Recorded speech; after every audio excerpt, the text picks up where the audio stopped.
Conversation, where we host a lunchtime conversation between MIDF and captains of industry and thought leaders. This is a keto lunch for the intellect. No carbs, no starch, just the good stuff. Pure protein and some greens as food for thought. I would like to welcome all our participants, the entrepreneurs, CEOs, fund managers, and finance and business professionals, the individual investors investing their own hard-earned money, members of the media, students, especially those studying mathematics or economics, colleagues, and everyone. I'm delighted that we have with us today Kamarul A Muhamed, the founder and group CEO of Aerodyne Group, a Malaysian-founded drone solutions provider ranked first in the world by Drone Industry Insights of Germany. Kamarul is the EY Entrepreneur of the Year 2020, EY Technology Entrepreneur of the Year 2020 Malaysia, Technode Global Startup Leader of the Year 2021, and SEBA Entrepreneur of the Year 2020. He holds many distinguished positions. He is a member of the EAC, or Economic Action Council, the Digital Economy and 4IR Policy Council, the Bumiputera Prosperity Council, and Forbes Councils, and scariest for me, he is a member of the Board of Directors of Bank Negara Malaysia. Kamarul, welcome to MIDF Conversations, and thank you for coming on board. Thank you very much. It's a real pleasure to be here today. No, pleasure's ours. What a great video, man. That video is like completely 21st century stuff. I mean, all these drones attacking people. That's really Thank you so much. Thank you. That's great. Right, okay, so Kamarul, can we just start with a little bit about how you got to be where you are today? I mean, I read about this. You only, you've gone from a startup to what you are today. What, 6-7 years? I mean, how does one become an Aerodyne? Well, actually, it's in the pursuit of passion. My tertiary study is actually in accounting. So I was a boring auditor. No offense to anyone. I was a boring auditor for 4 years in London, and then I switched my career to technology. Then after a series of adventures, then I decided I wanted to settle down to an industry that is closest to me, which is aviation, technology, and basically doing digital transformation. So it's in pursuit of passion, really.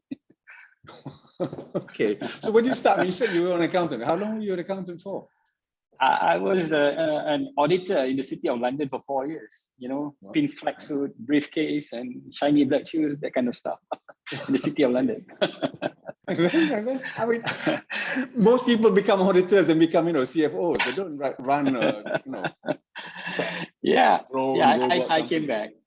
Correct. Yeah, I came back, and I went through a bit of a soul searching kind of thing, and then I ended up working for a software company, an American software company. I had a stint of 4 years over there, and I became the country manager of that company as well. So it gives me a flavor of what's to come, basically, of things to come.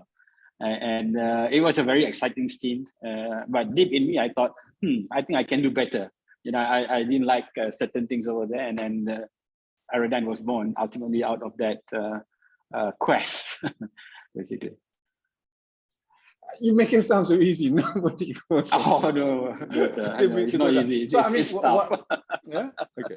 It's tough. It's not easy. No. What kind of tech were you? Did you write code as a hobby or something? Was it what you? Oh yeah. I mean, I don't know. I mean, I end up in the UK primarily because I went there before SPM. Mara were looking for creme de la creme. They wanted to send to the UK, and they only have options for architecture and accounting. So I said, all right, I'll take accounting. It was the shortest one. Yeah. But of course, those days we don't really know. We don't have information like we do today. Yeah. No, so I mean, do you have a tech qualification? Is that how you got into becoming? Oh yeah. Of course, subsequently I do. I mean, I did information system management as well. Yeah. And a lot of learning, I mean, today is very different. I remember in my younger days, you want to learn, you have to go to library. Now everything is available, and nowadays you can do micro credentials. You can learn a lot of things. I mean, everything is interconnected. In fact, I dare even say, some of my top performers here in my organization, multi-skilled people, not necessarily from their own educational background. So there is hope. Is that even just because you do a degree in one subject doesn't mean you are trapped in just doing that subject for That's right. Yeah. And the world has changed. It's all about expert generalists now. You know? In the past, it's all about In the past, it's all about specialization. Today is your ability to connect dots. It's actually what the world needs. To connect things. Wow. Okay. Okay. So you were accountant, and then you worked in this American software company. So then what? You just went and decided to do a startup in Forbes. Is that how it went? Oh yeah. I mean, in fact, Aerodyne is my third startup. Oh, okay. It's not my first one. So yeah. So I had my fair share of battle scar, entrepreneurial battle scar. So the first lesson that I learned from my very first entrepreneur endeavor is that you have to be at the right place and at the right time. So I always share this story to all my Aero Rangers here, right place, right time, folks. So when I started my first venture, it was something very similar to YouTube, but I was too early and I was in the wrong market. We were in Malaysia. I think if I were in Silicon Valley, I would probably be the first. I would probably own YouTube. So, but it didn't work. Yeah, it didn't work. So I pulled the plug after about 2 years or so, burning some of my own personal money. So it was a very, very interesting lesson. So right place, right time. Lesson number one. Of course, there are a few other lessons as well, but that's the number one. And after the video sharing thing, what did you do next? What's the other? Oh yeah. After the that one, then of course I started to pursue my other adventure as well, which is in creative, and that begins. That was the beginning of my travel time. I think I traveled to more than 120 countries. So I was doing visual stuff. Business was good as well at that time. But then come early 2014, I decided that I wanted something scalable. What I did before that was interesting. I mean, I was advising corporations about their communications. Something that gives me the chance to travel the world.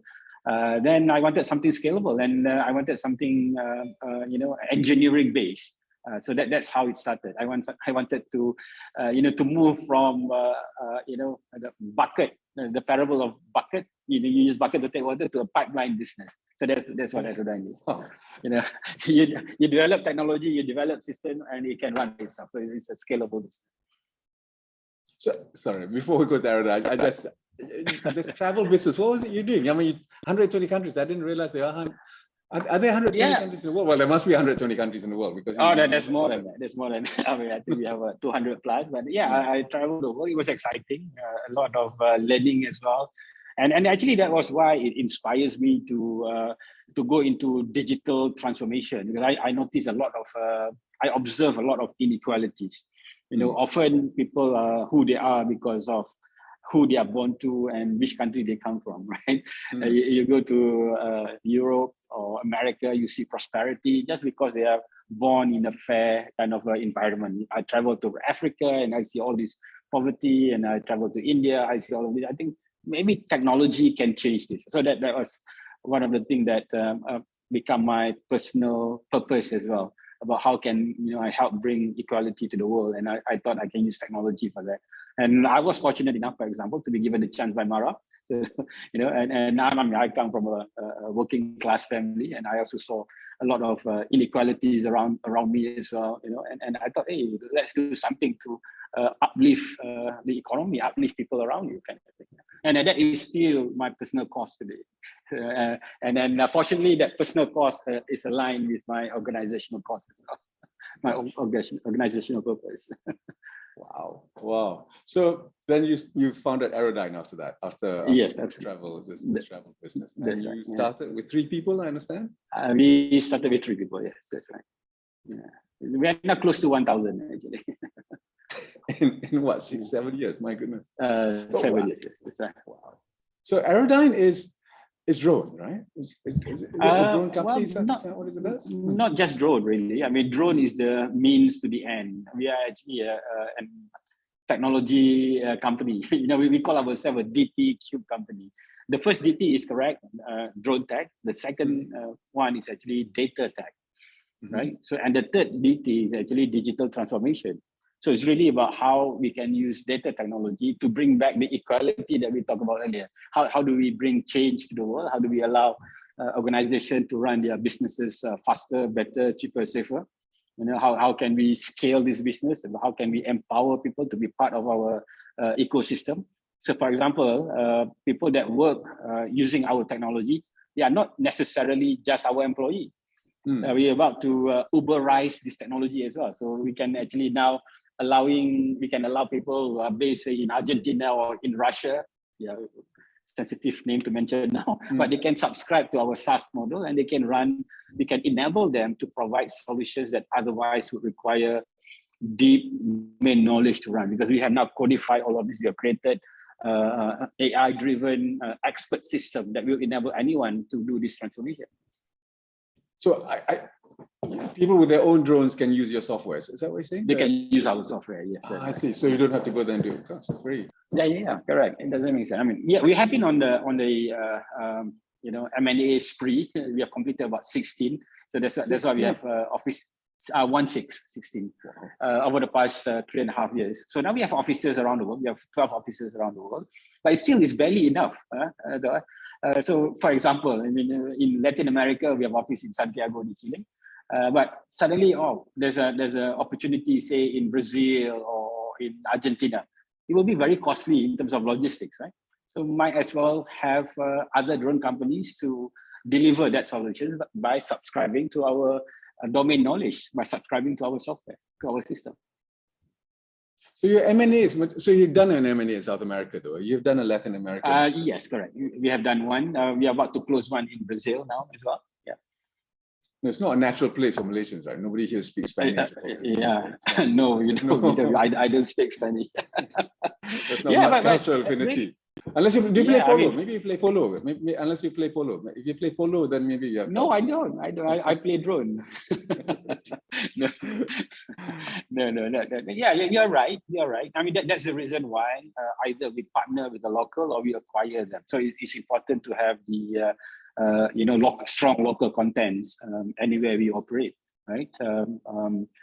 So today we have our regional director based in Santiago, and from there is sort of our agent that communicate throughout the Latin America, for example. And same thing, we invested in a company in Dubai, now doing very well. After we invested in them, they grew 5x in the first year. So that was a very exciting thing. Same thing with Australia. So we invested in another drone company in Australia. They grew 5x as well, 1 year after we invested into them. And that's actually right smack in the middle of the pandemic. And why so? It's actually because we provide that data technology for them. I mean, that's the synergy. They give us market access, we provide them with the technology.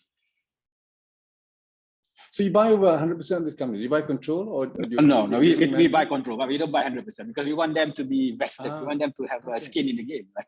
So we take controlling stake into all of this. Okay. So if we buy 100%, then it defeats the purpose, right? We want them to run. We want to consolidate, so we need to take 51%. We have exception.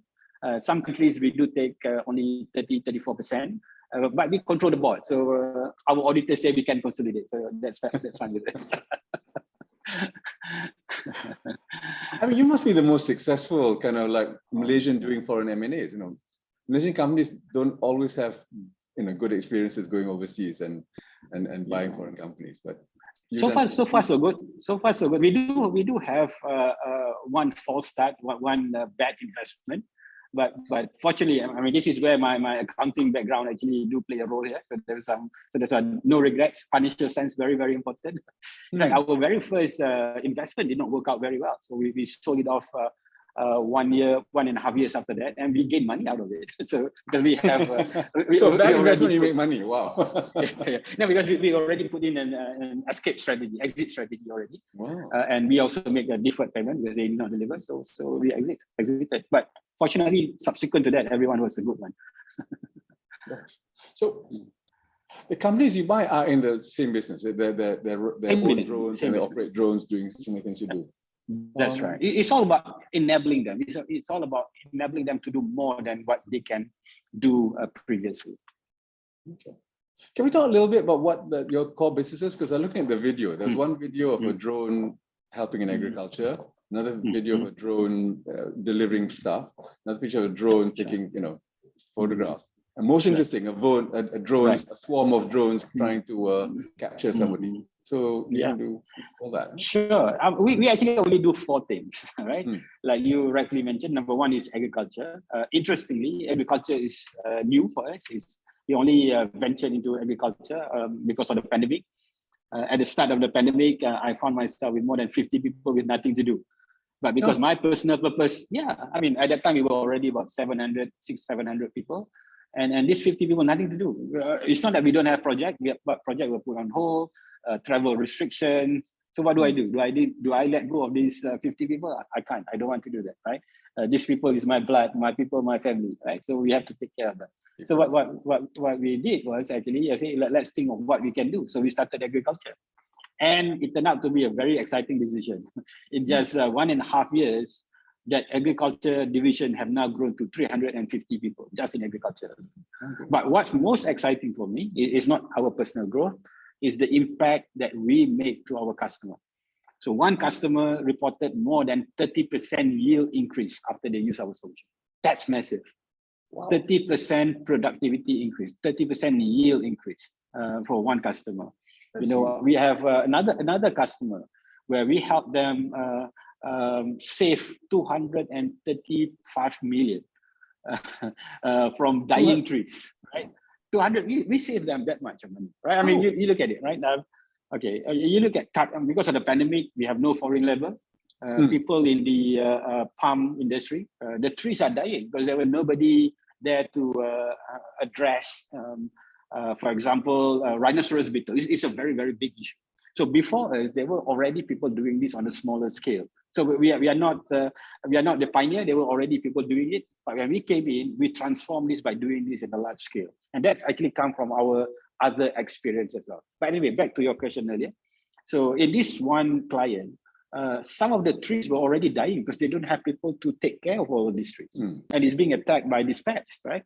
So the moment we came in, we actually deploy our technology, and the number of trees that we save, and we multiply that with the yield that they can get over, say, we were being conservative, over the next 5 years, it comes to about 235 million.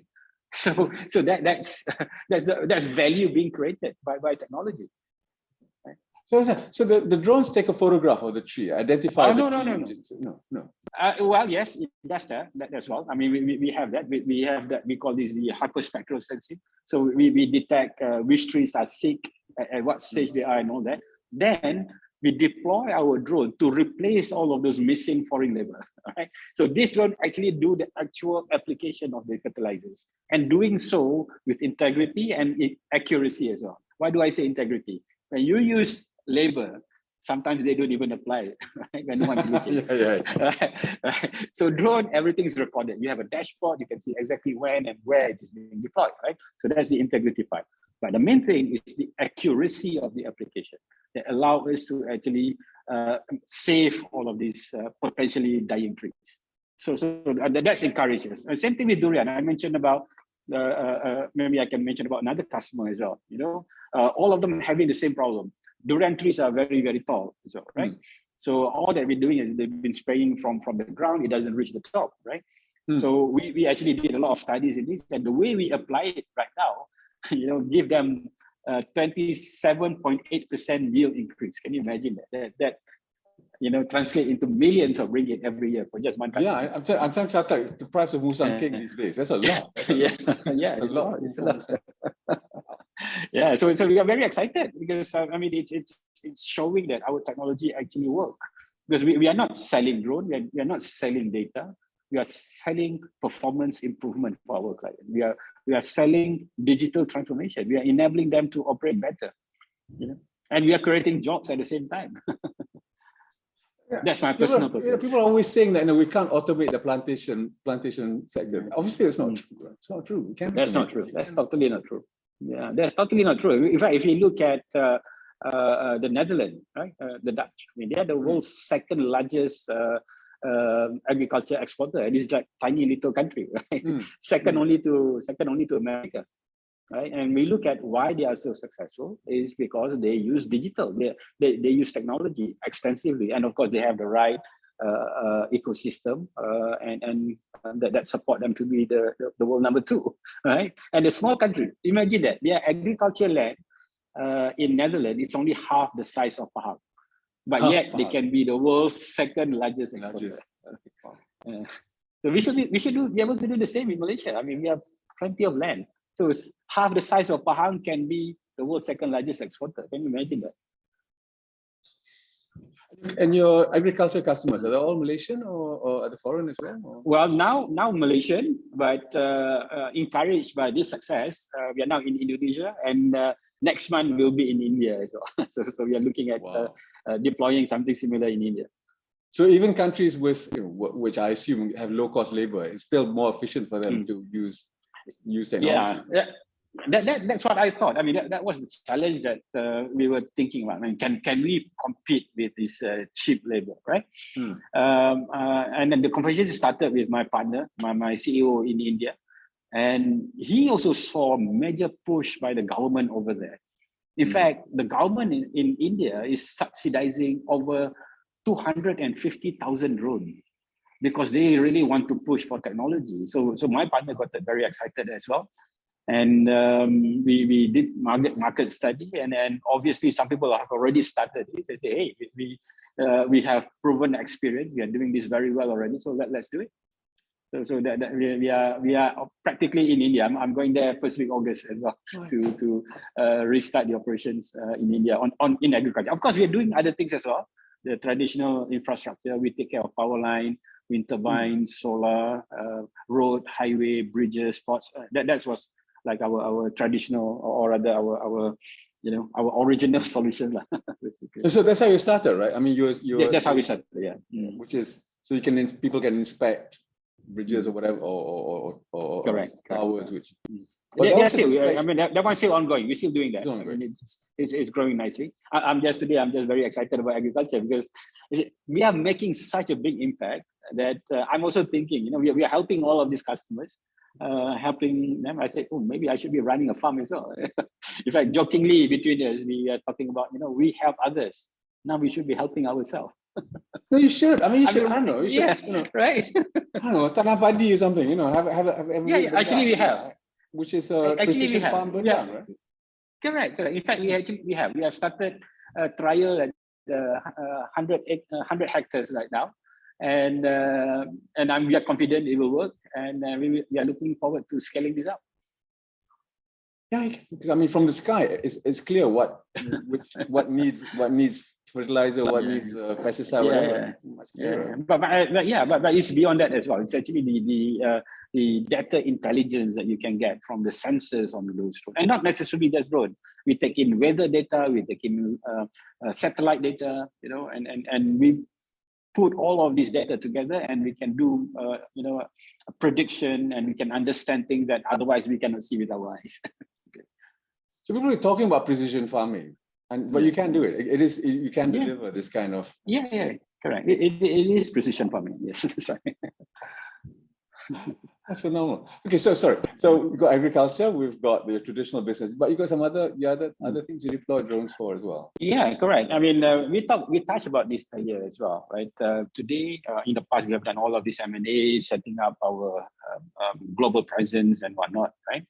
But it's still barely enough because the world is a big place. Even though it's on the grand scale of the universe, the Earth is pretty small, but a lot of things are still, the world is still big. Today, we can deploy our drone anywhere in the world, or our team anywhere in the world within 3 days. Our aspiration is to do this within the same day.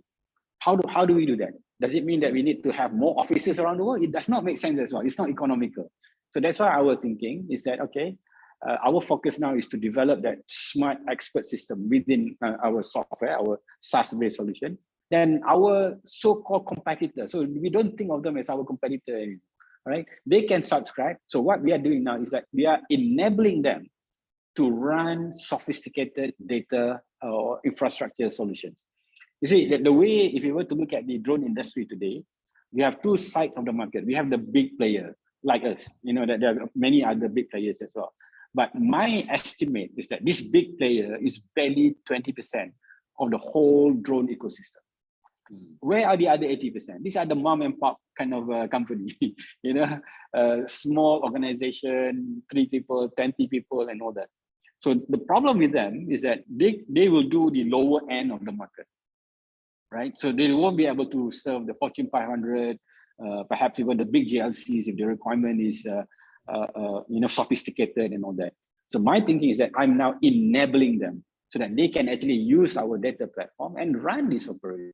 So we are sharing. So to me, business of the future is about enabling others. It's not just about for us. So that's what we are doing right now. We're enabling this through technology, through digital technology, so that more can subscribe and do so. In fact, we have one success story in Malaysia. One Chinese drone company in Malaysia, Chinese guy run by a good, very entrepreneur guy. First year, he came into this. I mean, again, a one-man show.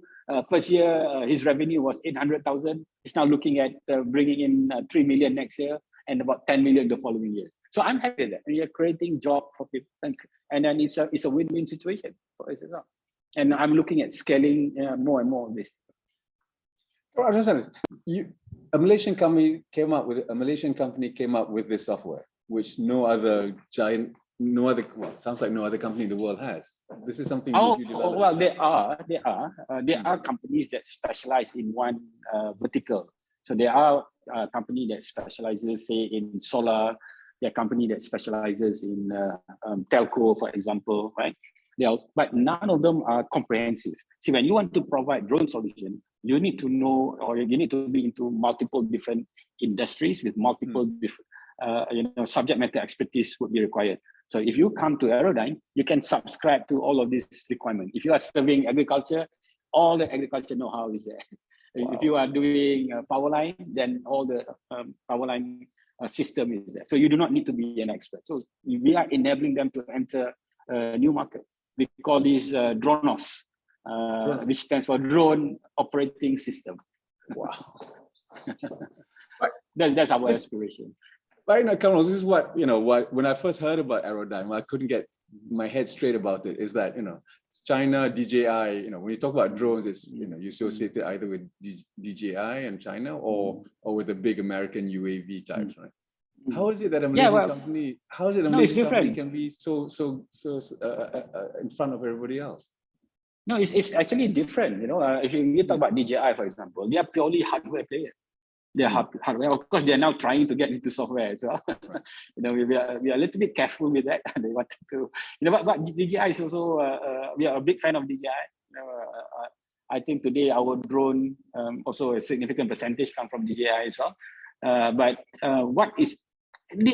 drones are really just vehicle. The value is in the data. The value is in the intelligence. And that's what we specialize in. But today, the situation is different, primarily because of, the pandemic, then the electronic shortage and the war in Ukraine. We are having all of these logistics issue and shortages. And so we are now pushed to actually start building our own drone. Because we can't buy anymore. There's no more in the market. So now we actually have started to build our own drone as well to solve that problem. Where are you building? Are you building the drones in Malaysia? Yeah, we are building drones in Malaysia. We just started 3 months ago.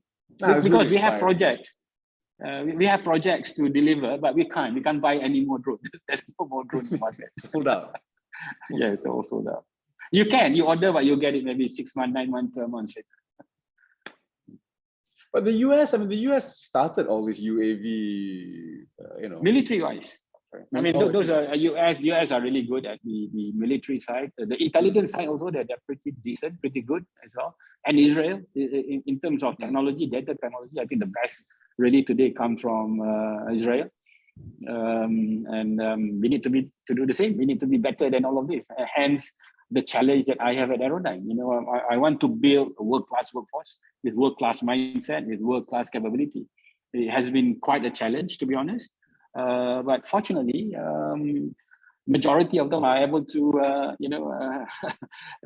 take the challenge and deliver.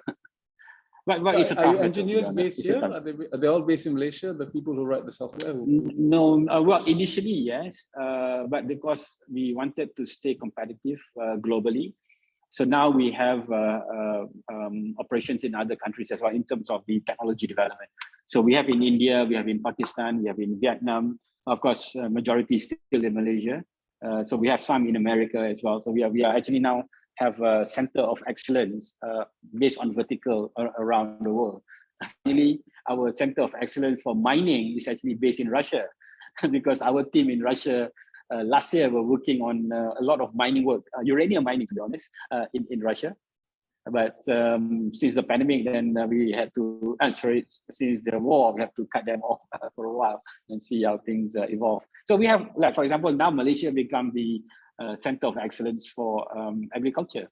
And we have other places in Chile, for example, where they do a lot of work for copper mine. Copper mine. World's largest copper mine are actually in Chile. So anything to do with that comes from there. America is actually our center of excellence for road, highway, and bridges. So if you look at it, we have a network of experts around the world within our entity that can assist anybody within the group to deliver any solution. Kamarul, you should give lessons on management. I don't think how anybody can run such a multinational organization with so many, with all these engineers and keep it going. Yeah, I've lost a lot of hair. It's okay. It looks good. Yeah, but it's not. I mean, it's not easy to do that kind, to manage that kind of network, and for you to get more. Yeah. It's tough, I think culture is everything, and building the right culture would allow you to let things to run by itself. And it's a journey, it's a continuous journey. In a way, it has worked quite well for us, despite all the sleepless nights and all that. We come up with our philosophy. We call it the Aerodyne way. I mean, it's the culture here. I can trust my people. I mean, if I need to disappear for 2 months, I don't think I can ever do that. But if I were to disappear for 2 months, the ship will just run and fly by itself. Wow. I've developed a very strong my C-suite, for example. I trust them with my life. I mean, those guys think of this as their own as well. And second liner to that, the SVPs and the VPs. I mean, these are the people that make or break any organization. You need to trust your leaders. You need to build that coherency, that clarity within the organization, and that cause, that purpose. I'm always very open to people. I mean, the purpose is our why. I'm very clear. I mean, what's your why? Is your why aligned to the company's why? Because the moment we have any misalignment between personal why, then that's when you start to have problems, right? So I always encourage people, let's talk openly. We believe in brutal honesty. We talk openly about things, how can we help you align? Of course, it's not easy. I mean, there are always misalignment. I remember when I had a chat recently with my auditor, Dr. Faiz, the chairman of PwC, and he told me, and I was updating him about my offices around the world, and I told him about India. He said, Kamarul, I've not met any Malaysian company that is successful in India. So I said, good luck. I said, yeah, thank you. I would need that. Right? So anyway, so yeah, I think it's all about being honest and being fair and get people to understand the genuineness in what you are doing. I mean, it's a shared thing. And we are not there to abuse. We are not there to take things from people. It's actually about sharing. It's about creating. It's about enabling those people like that. That's just a phenomenal story. Come on, I mean, to manage a Russian and a Indian and a Chilean and an American, that's incredible. Can we just talk a little bit about how you got all the funding, the capital to get Aerodyne going? Did the government play a part? I mean, or did you raise it all yourself? Was it all your own money, or? Yeah, I started with my own money. So when I started, I invested about $1 million. We finished it off in 3 months during the first year. But fortunately, we were profitable straight away, and it was organic growth for the first 3 years. We've gotten multiple multi-year projects that help us to sustain in the early days. So that helps a lot. I mean, that gives a lot of confidence to the incoming investors later on, because they see all of these long-term contracts. They see that, we are real. We are closing deals and we are creating real value as well. Then we closed our Series A in 2018. We closed Series Pre-B, B, and then B plus. Now we are closing our Pre-C, and Series C will be next year. That would be a pre-IPO round, inshallah. And the investors are local, international? Are they venture capitalists? Are they PE firms? I mean, we have investors from Japan, from China, from Korea. Of course, we have a lot of Malaysians as well. We have Glick. We have a Glick in Aerodyne as well, and we have investors from India as well. I mean, that's the other reason why. I mean, I'm very excited about India and Indonesia. So we took investment from India and Indonesia. So it's a strategic move, right? I mean, these are the future number two and number three economy of the world, right? Yeah. Number one, China. China is untouched. I mean, we can't operate in China. I don't think that's possible. Although we do have an office in China, we tried for 2 years. I don't think we can break that nut. that one is tough. There are security reason and a lot of matters. So now our China office is really just our procurement agent over there. We have bigger plans, but I don't think we can progress beyond that unless situation changes in the future. So we really wanted to focus on India and Indonesia on top of our country. Gosh, okay. And government funding, was any government funding available? Or I mean, a lot of people in tech, a lot of startups say that, although it's hard to get, although there are all these facilities are open, it's hard to get them. Right. So we have number one, we have never taken a single cent of grant from anybody, not from the government. Yeah, we did not take. I mean, I can understand the need to have grant. I mean, I can understand. I support that. I mean, government should be supportive. We should believe. We should, in a way, at early stage, we should spray and pray actually, because you only need one or two to be successful, right? If you are too strict as well, then you cannot nurture innovation because failure rate is very high. In any entrepreneur endeavor, the success rate is only 4%, right? 4%, right? But you only this 4% is enough to cover the 96% losses, right? So we need to do that. We need to put significant trust and belief and funding. But I know it's not easy. I know because I also invest in startup. A lot of them do not have financial sense. That's I think is very, very important. Maybe that's something that we should put a bit more focus in our education system. But other than that, I mean, government is doing quite a lot of things. The funds are out there. I mean, if you have a valid business, you have something that can really create value, show your integrity, show that you can manage well. I think there's a lot of fun out there. But we haven't taken any. But we do have Malaysian investors, of course, in Aerodyne. But in terms of fund, in terms of grant or in terms of normal VC in Malaysia, no, not many. We have Gobi partners invested in this locally. We have Corp also invested in this.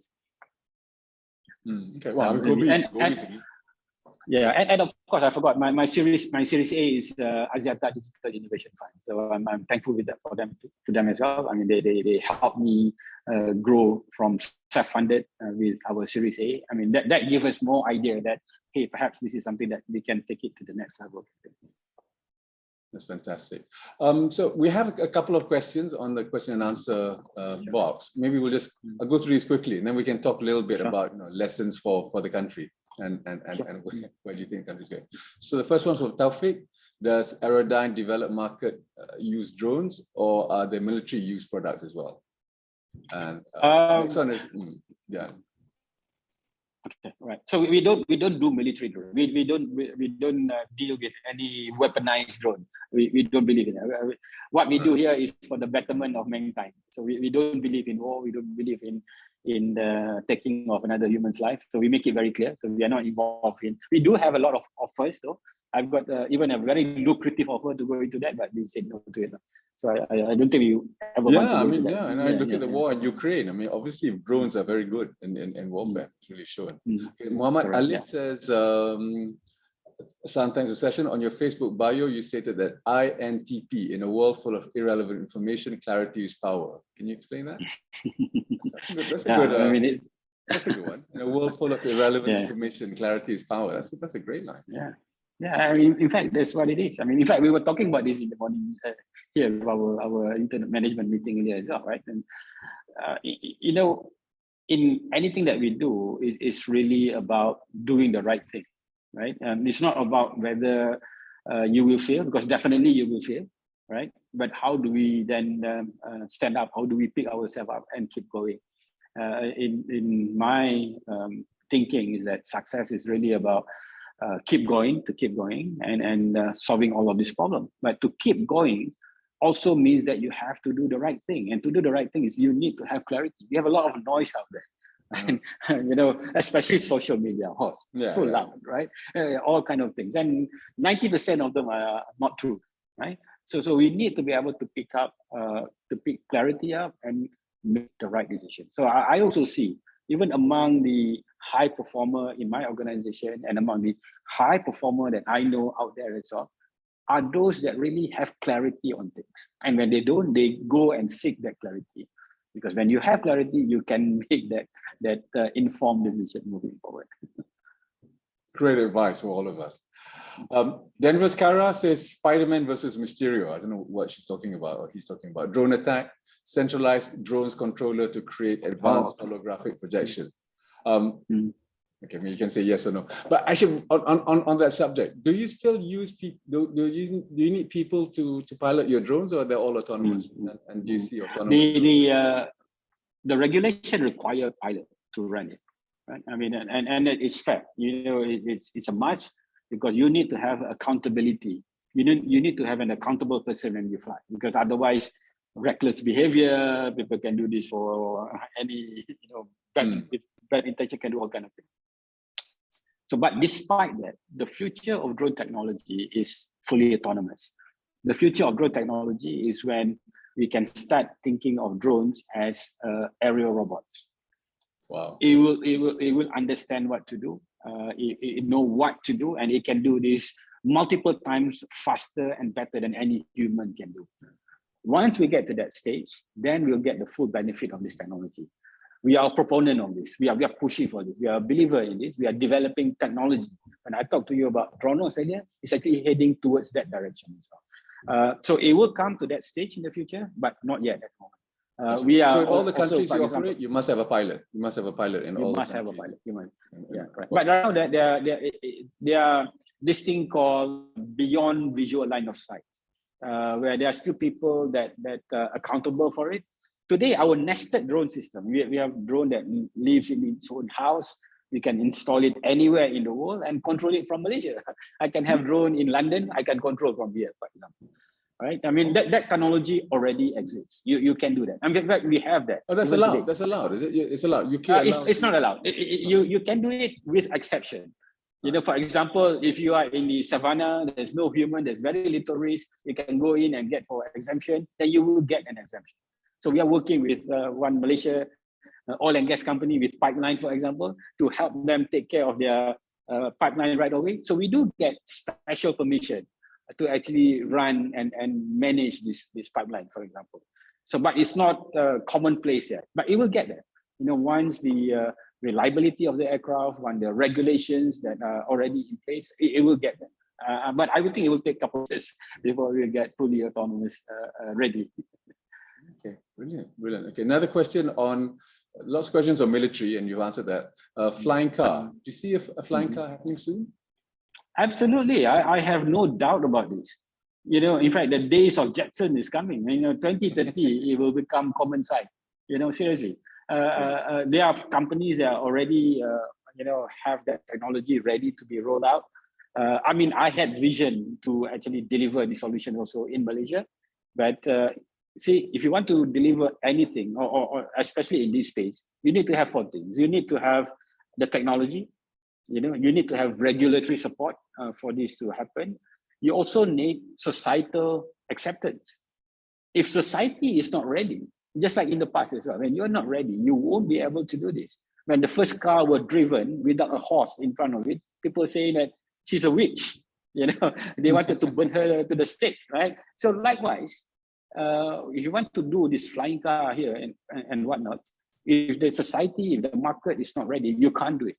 You can't do it, right? And likewise, think it would require to go through that process. And last but not least, the fourth thing is that in order to deliver this, all of this flying car, all of this system are no longer piloted. All of these are fully autonomous, because if you look at it, even if you look at the accident on the road, I don't have the exact percentage, but a large part of the reason are actually human error. So you need to take human out of the equation. So that's why when it comes to flying, some pilots will disagree with this, but the air mobility of the future, they are all going to be pilotless. So you punch in where you are going, the system will manage this. So you need to have these four things. So until we have these four things, it will not happen. Yeah. It's really scary, when you say take the human out of the equation. Well, take the human out of the equation of the driving, right? Because we make mistakes. Take the human out of the equation of driving. Okay. Name that, is it Cyberdyne, the one in I can't remember. Yeah, but it's nothing strange. I mean, 100 years ago, there's the World Championship for fastest typist. How fast you can type. We have that in the past, right? Yeah. Today it's different, right? I mean, who would care about typing, right? So likewise, technology of the future will make a lot of things today obsolete. Okay. All right. Questions about when you're going to be listed, and one question from Brita Harian and on agriculture. Do you have anything to add on agriculture first of all for Brita Harian? Azwan dari Brita Harian. Any questions specific on Brita Harian? No, okay, anyway, explain lebih lanjut tentang agriculture. Adakah Aerodyne akan expand lebih besar dan ada ladang sendiri? Malaysia sekarang kekurangan 120,000 pekerja asing. Bagaimana Aerodyne boleh membantu masalah ini? Betul. Memang kami one drone, satu drone kita can replace 15 hingga 20 foreign labor. And we are looking at scaling this from 1 to 50. Right? That's a lot. All right. Wow. Why allow for this capital outflow out of Malaysia? We should be doing automation. We should be using technology. We should move away from cheap labor economy to digital future technology. If we to regain our competitive edge, the national competitive edge, we need to adopt. We need to have a concerted effort that forget about thinking about cheap labor economy. Right? We should move away. If Netherlands can do this, land half the size of Pahang can be the world's second largest exporter. Do they have Indonesian or Bangladeshi working over there? No, because everything is automated. But of course, these are expensive. So that is the key decision that we need to make now. We need to make that investment. We need to take that leap of faith. We need to think differently, right? If you look at, I remember what Einstein said. I mean, I was from Einstein class at MRSM, right? So Einstein said, you cannot solve the problem today using the same thinking that created the problem in the first place. So the problem of food security that we have today is because of the thinking that we have now. So in order to solve this problem, we have to think differently. Stop thinking about cheap labor. We have to think about investing into technology. We have to think about believing in our people. Some of these people will make mistakes, but make that concerted effort to make this difficult decision to leave behind the old paradigm and move to the new paradigm, think differently. Kamarul, we've always been talking about we must become a high-income economy. We must, stop relying on foreign labor. But until I met you, I didn't think we had anyone in Malaysia who could actually do this. But you can make it. I think we can all do it. Seriously, I think we all can do it. But of course, it's tough, to be honest. Yes, it is tough. It's not easy. Fortunately for us, we have the support of people who believe in us. We have the support of our stakeholders, of our investors. They know where we are going. They know that sometimes we have to be a loss leader in order to make the market understand the value of this. And that's what it is. We did so. In the first year of our agriculture endeavor, we lose 8%. We lose 8%. For every work that we do, we lose 8%.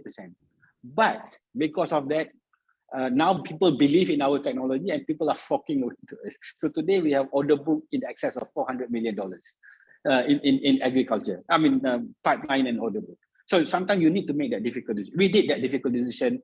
It was a clear decision. Again, clarity. It was a clear decision. Okay, let's be a loss leader this year.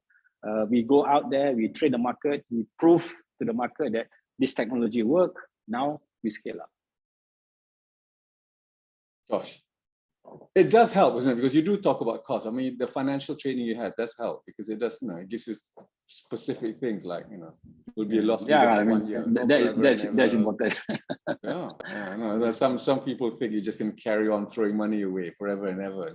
You can. I mean, you have to create value, in whatever you do. So value can come from profit, value can come from growth, value can come from market. You control the market. Then at the end of the day, you still have to deliver profit. But profit in technology does not have to be the main focus in the beginning. Ultimately, yes, of course. The difference is that when you say ultimately, is it 20 years or is it 2 years or 3 years? That is the big differentiator. That's true. I mean, ultimately can't be forever. We don't live forever. Yeah. But we've talked about, you wanted to talk about technology and digital transformation and making Malaysia competitive. I think we've talked a little bit about that and aligning personal purpose and organizational purpose. We talked a little bit about that as well. And leadership and transformation, transforming mindset. So how do you transform mindsets? Because tough question. I mean, you've done it. You've done it. You've created a Malaysian workforce and turned the Malaysian workforce into a world-beating company. How do you do that? Well, I think generally people want to have that sense of belonging. People want to be successful. Right? Again, it boils down to clarity again. I think leaders need to be genuine. And of course not care about the loud social media. There's a lot of opinion out there. So there are always haters, whoever, whatever you do, right? So for us, we can sleep very well at night because we are genuine in our purpose. We are genuinely interested in empowering people. We are developing workforce. We give them again clarity about what does it mean to be world class. What does it mean to be able to compete in Germany, for example? Can you imagine? I mean, Germans are known for their accuracy, right? And we have delivered some projects over there. Do we not have problem? Of course, we have problem in the beginning, right? But we show them, yes, we are genuine about this. Like, let's learn. Show us how, train in Japan arrives by the second accurately, right?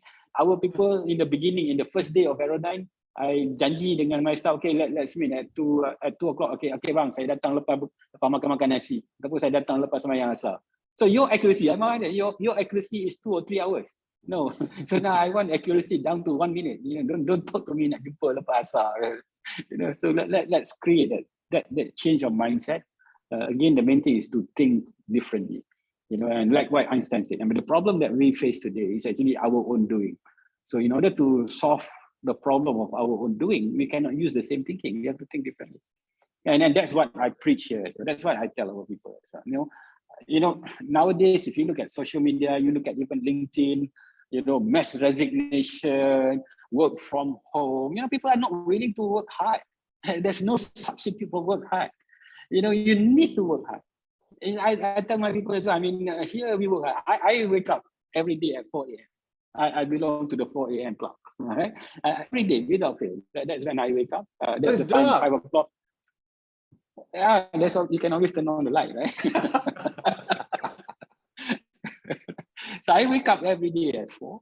But of course, I go to sleep a bit early, 10 or 11. Right? And that's more than enough. And then early morning is when I speak to the other side of the world. So it's a hard work. If you want to do anything, it's hard work. And I'm one of the first to arrive here, even today. I leave home at 7:30. I'm here at 8. It's just so many things to do. Alignment. In fact, we have this thing in Aerodyne. We call it 1V99A. Even one of our drugs, we call it 1V99A, just to remind everyone. And that's actually 1% vision. 99% of it is alignment.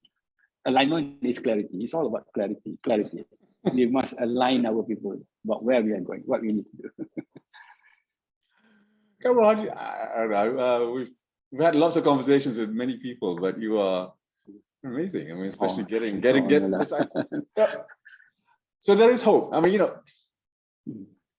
Oh, everyone's a bit definitely. depressed about things, and whether Malaysia's whether Vietnam's going to overtake Malaysia, whether Indonesia is going to overtake. They are already. They are already have already overtaken it. No, they haven't. But Indonesia, in fact, Vietnam is fast. It won't take very long already, right? So, but we can. I mean, there's a lot of good people out there. A lot of people who want to do it. It's just that they do not know how to right now. I think I'm already reading about some educational reform. I think that's the number one thing that we really need to have, because we need to have competent workforce. And I think if you look at the success of Korea, for example, right? I mean, we and Korea, we are at the same space in the 70s, right? Look at where Korea is today. So I studied Korea. I want to see what they did right. I even interviewed the two ministers in Korea, about Minister of Entrepreneur Development. I interviewed both of them. I met them in Korea. What have you done? Number one, they put in a lot of money. They really put a lot of money. They also work ethics. They have that work ethics that is actually part of their culture already. But intrinsic to all of this is their educational system. They become a very competitive country. They have people, even right now, so much so that education is so important that parents even still, up until a couple of years ago, still had the tuition at home at 10 o'clock at night. So much so that the country has to ban, no tuition allowed after 10 o'clock. Of course, that's the bad side, right? But the key thing here is actually, again, what? Work hard. The key thing is good education, because then you have a good understanding of things. You know what to do. You are clear about it. So I think we can, seriously, there's a lot of good people out there in Malaysia today, and we can have more. At the moment, we can actually improve on our education system. Okay, Korea is an interesting example though, because they teach in Korean, right? They don't teach in English in Korea. Yeah. They teach in. Yeah, I mean, it's not about language, right? It's not about language. I mean, the Japanese, they are very bad at English, but they can be global power, right? And the Korean too, right? And I think it's about, it's not the language, it's about empowering, it's about liberating the mind. I mean, it's knowledge. Knowledge is important. And that's the thing that worries me. Sometimes when you hear the chatter, when you scan the market, you can see a lot of anger out there, the conversation that is happening. And primarily, I think it's rooted from education. I think that if there's one thing that is close to me as well, is about education. Because I see, but you can do this. Even people that come over here in the early days. Today, of course, we hire the best that we can find in the market. But in the early days, we hire people that we can afford, which is the fresh graduates and all that. But we can transform these people. My youngest VP he was made a VP at 27. Right? He joined as fresh from university, but learn from here, start to have that accuracy mindset, that hunger and thirst for perfection. And this bunch of people that I had, my pioneering team, are working so hard. And in other words, we can change things. People are changing, so it's possible. Did you tell when you sit on the Negara board, you sit on all the other boards? Did you tell the government these things that this change should happen? I don't know, if I have time, I would do the same thing. Again, that is taking quite a bit of my time as well. But this is really for me to at least do my small part to contribute. No, but I'm hoping when you sit on any Economic Action Council, I mean, this I'm sure you voice this. You voice this. Oh yeah, of course, yeah.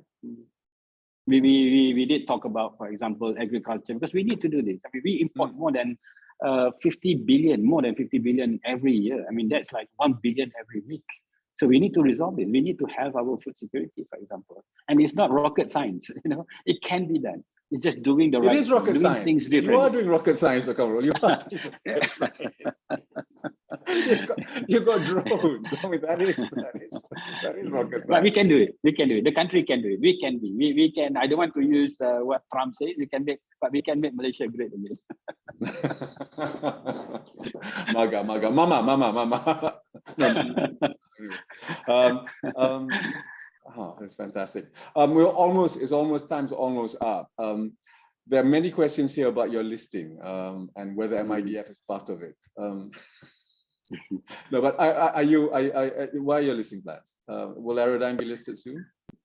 Yeah, we plan maybe perhaps 2 years from now. In Malaysia or in or you know in the US, which seems to be. We would we would look for a market that would serve our interest best. Well said. Well said. Well said. Yeah, Kamarul, I mean, there are loads of questions. There are more questions coming in. You know, Tan Sri Mahendran Chatia has got lots of. There are so many questions coming in. I'm afraid I can't answer all of them. But you know, drop me an email, Kamarul at Aerodyne Group. They're all here. But you know, it's been fantastic having you. You're an inspiration to all of us. So all the best, Kamarul, and thank you. Thank you for being on Conversations. Thank you. Thank you so much. Thank you. Thank you.